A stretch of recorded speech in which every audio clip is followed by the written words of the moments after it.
scanning, C7, sorting, and loading. The United States Postal Service Carrier Annex in Guilford is a busy place this holiday season. 15 billion pieces will be delivered nationwide through the Postal Service, an increase from last year, and Guilford is seeing it firsthand. We predicted there would be a 10% increase, but we're actually seeing an 11.4% increase here in Guilford as well as across the country. Postmaster Lisa Millette oversees 32 routes and thousands of customers and says being prepared is key this time of the year. We have extra runs in the morning to make sure that we can get all of these packages out for the Christmas season. If I didn't have the crew I had, we wouldn't be able to get it done. These guys are really good. They care. They take care of their customers. They work hard. And one of those, TJ DiMatteo. It's rewarding. A 22-year veteran carrier who knows the importance of being on time. You don't want to misdeliver a gift or forget something that the people are counting on. You know, people wait, they might be going away, so they need something today, and you don't want to make a mistake.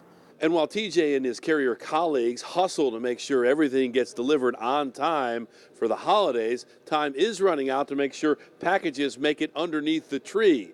The deadline for priority mail is today. The deadline for priority express mail is Friday. Signed, sealed, and delivered in Guilford. Sean Pagano, Fox 61 News. We have our Easter services, followed by each service at 8:30 and 11. We have a massive egg hunt for the kids, a way to reach out to our community, have a little bit of fun together. We have over 20,000 eggs this year, so it should be pretty insane and tons of fun. There's lots of eggs. Yeah. You have to wait for directions. Okay, now you got it. The eggs, I mean, it's just, candy and some little toys inside each one. And really, it's so that children can come and have fun, so that we can do something for the community. Build bridges. People may not necessarily share our faith, but we'd love to connect with them, have them join us. And it's just been a great way over the years. We've been doing this for many years now, for people to come and connect with us. 5, 4, 3, 2, 1, It was awesome. I mean, I several years ago actually helped to set this up, and this guy wasn't even here at that point. But to be able to have our own here and run around like a crazy man was so exciting, and helping him get used to it and get the hang of it. It was so much fun. I just think the sense of community here, first and foremost, is amazing. Feeling welcome and having together as a family was an awesome experience. Felt very welcome, and just reinforcing the depth of the message and the faith that we have is so important. While this turned out to be a rain event for many people in the state here, definitely not for the people here in Norfolk, the area living up to its name as the Icebox of Connecticut. It's a part of the routine here. You have to understand that this is the way it's going to be. It's going to be snowy and icy. It's even welcomed for the most part. Truthfully, the more the better sometimes, because there are a lot of people that ski, Even when it's the middle of April. Why not just say, oh, another beautiful April snowy day in Norfolk?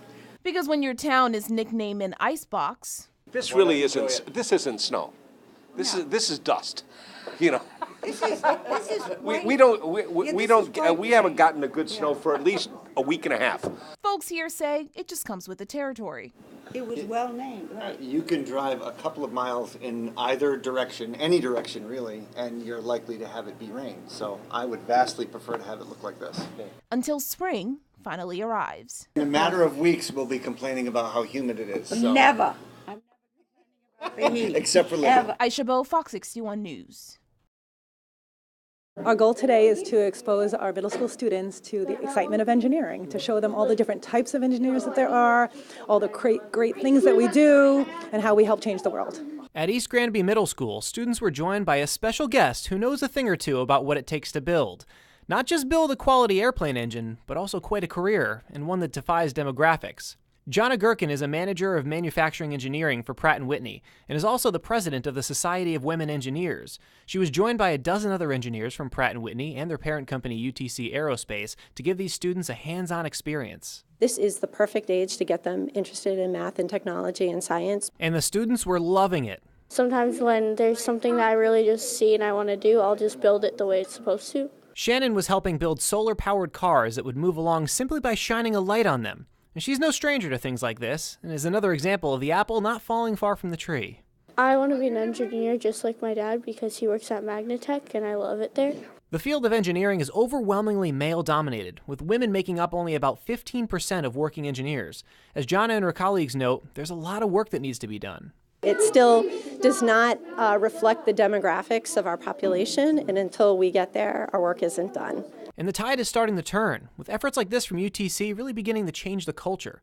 Now, with many of the STEM fields, it's incredibly rewarding to see your efforts pay off, especially if it involves flying across the country at nearly the speed of sound using an engine you helped build.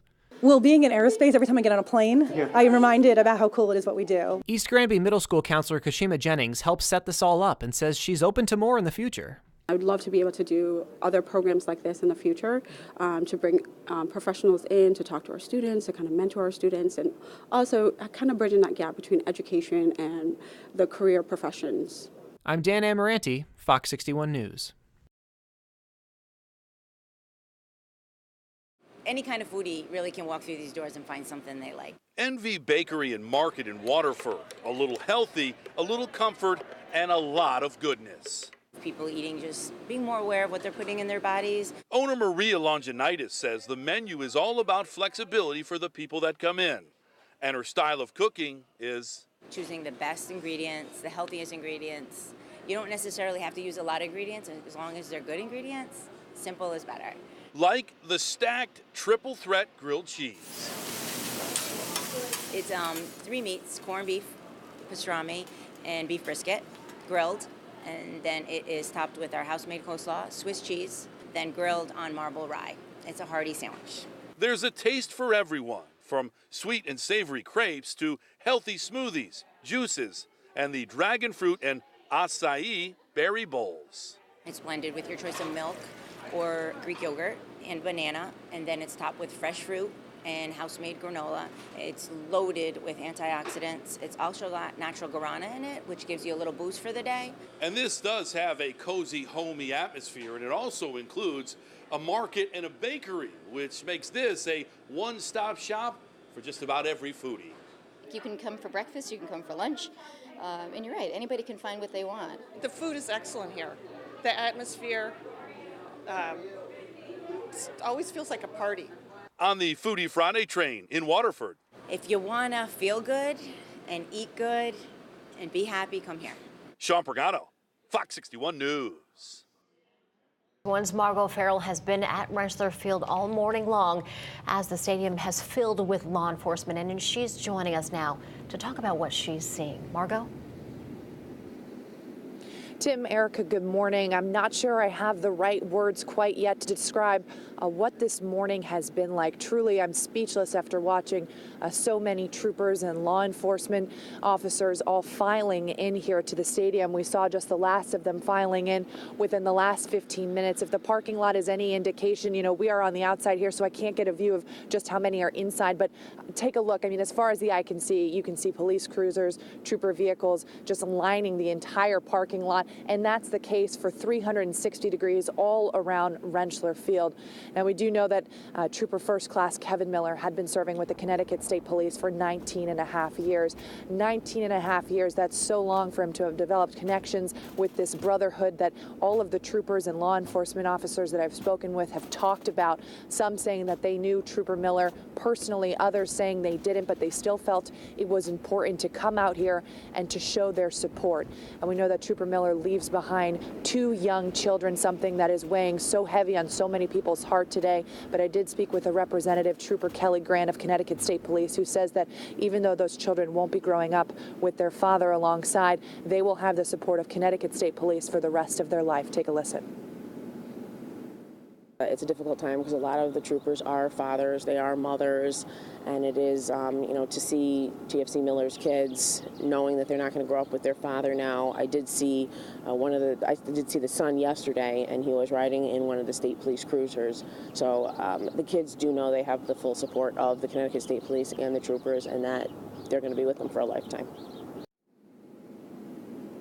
And for a lifetime, indeed, we've seen not only Connecticut State Police, but different agencies all across the state, all across the country, really, some even as far-reaching as Alaska. So just really an impressive sight to see, just knowing that Trooper Miller was and will always be so loved. For now, that's the latest here in East Hartford. I'm Margot Farrell, Fox 61 News.